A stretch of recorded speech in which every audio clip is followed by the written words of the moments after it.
Hi friends, నేను మీ మహాలక్ష్మిని. Welcome to Mahalakshmi kitchen. ఈరోజు మన కిచెన్లో ఆనియన్ పరోటాని ఎలా ప్రిపేర్ చేసుకోవాలో చేసి చూపించబోతున్నాను. మనం ఎప్పుడూ చేసుకునే చపాతీ కాకుండా ఒకసారి ఇలా ఆనియన్స్తో పరోటా చేసుకొని చూడండి, చాలా బాగుంటాయి. ఇవి చాలా సాఫ్ట్గా ఇంకా చాలా టేస్టీగా కూడా ఉంటాయి. ఈ పరోటా చేయడం కూడా చాలా తేలిక. ఇంకా ఈ పరోటాలోకి పెరుగు చట్నీ బెస్ట్ కాంబినేషన్. మరి ఇంకా ఈ పరోటాని పెరుగు చట్నీని ఎలా ప్రిపేర్ చేయాలో చూసేద్దాం. ముందుగా ఒక మిక్సింగ్ బౌల్లోకి 1 కప్పు గోధుమ పిండిని తీసుకోవాలి. దీనిలోకి కొద్దిగా సాల్ట్ వేసుకొని ఒకసారి బాగా కలుపుకోవాలి. ఇలా బాగా కలిపిన తర్వాత కొద్దిగా వాటర్ని యాడ్ చేసుకోవాలి. ఇలా కొద్దిగా వాటర్ని వేసుకుంటూ చపాతీ పిండిలాగా మెత్తగా కలుపుకోవాలి.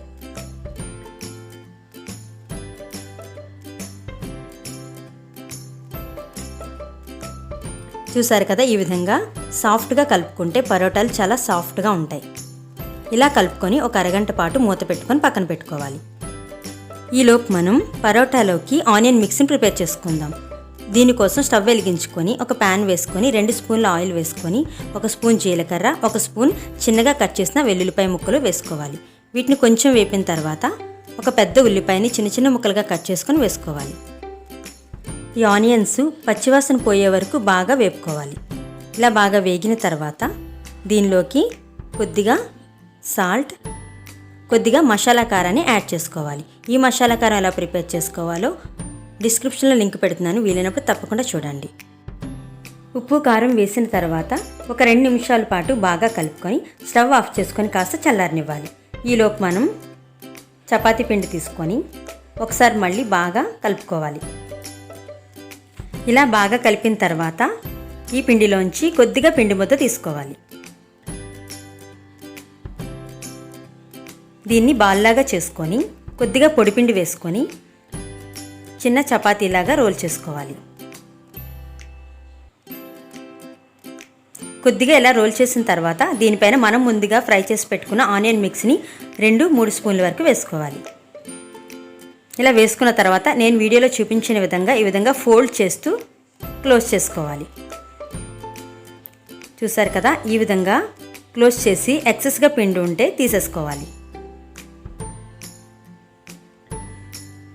ఇలా తీసుకున్న తర్వాత మళ్ళీ పొడి పిండిని కొద్దిగా వేసుకుంటూ కాస్త నెమ్మదిగా రోల్ చేసుకోవాలి.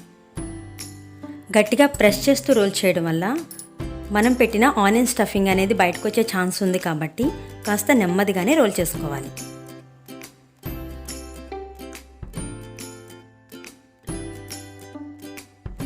చూసారు కదా, ఈ విధంగా రోల్ చేసుకోవాలి. ఇప్పుడు మనం స్టవ్ వెలిగించుకొని ప్యాన్ని బాగా వేడెక్కనివ్వాలి. ఇలా వేడెక్కిన ప్యాన్ మీద మనం చేసుకున్న పరోటాని వేసుకొని కొద్దిగా ఆయిల్ని వేసుకోవాలి.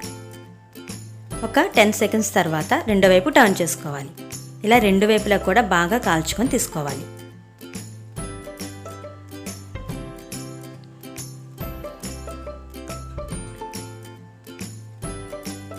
ఇదే విధంగా మిగిలిన పరోటాలు కూడా చేసుకోవాలి. అంతేనండి, పరోటాలు రెడీ అయిపోయాయి. ఇప్పుడు ఈ పరోటాలోకి బెస్ట్ కాంబినేషన్ అయిన పెరుగు చట్నీ ప్రిపరేషన్ చూద్దాం. ముందుగా అరకప్పు పెరుగును చిలుక్కొని తీసుకోవాలి. ఇలా చిక్కటి పెరుగులో కొద్దిగా సాల్ట్, కొద్దిగా ఉల్లిపాయ ముక్కలు, 1 స్పూన్ క్యారెట్ తురుము, ఒక 1/2 స్పూన్ కొత్తిమీర తరుగు వేసుకోవాలి. ఇప్పుడు వీటన్నిటిని బాగా మిక్స్ చేసుకుంటే పెరుగు చట్నీ రెడీ అయిపోయినట్లే. వేడివేడి పరోటాలను పెరుగు చట్నీతో తింటే ఆ టేస్ట్ అయితే చాలా బాగుంటుంది. ఫ్రెండ్స్, మీరు కూడా తప్పకుండా ఈ పరోటాలను ఇంకా పెరుగు చట్నీ కూడా ట్రై చేసి చూడండి. మీకు ఎలా వచ్చిందో మీ ఫీడ్బ్యాక్ నా కామెంట్ రూపంలో తెలియచేయండి. మీకు కానీ ఈ రెసిపీ నచ్చినట్లయితే లైక్ చేయండి, ఇంకా షేర్ చేయండి. ఇంకా ఇలాంటి మరిన్ని రెసిపీస్ కోసం మా మహాలక్ష్మి కిచెన్ తప్పకుండా సబ్స్క్రైబ్ చేసుకోండి. Thank you.